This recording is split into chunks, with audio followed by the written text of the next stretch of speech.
Mãe, olha que fofinho, eu vou adotar aqui. Lembra que eu queria um cachorrinho macho? Meu Deus do céu, olha a cara desse cachorro, velho. Oxi, Marcos, que bicho é esse, menino? É um cachorrinho. Lembra que eu queria mais um filho pra ficar com a Cristal? Agora tem uma menina e um menino.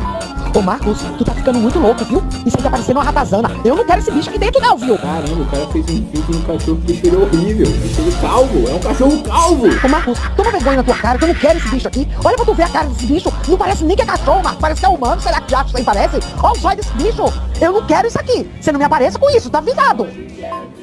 Marcos, e outra coisa, viu? Daqui a pouco isso aí é um lobisomem e tu tá trazendo pra cá. Tu pode largar onde tu tá pegando isso. Cachorro, filho da desgraça. Meu Deus, o que é isso?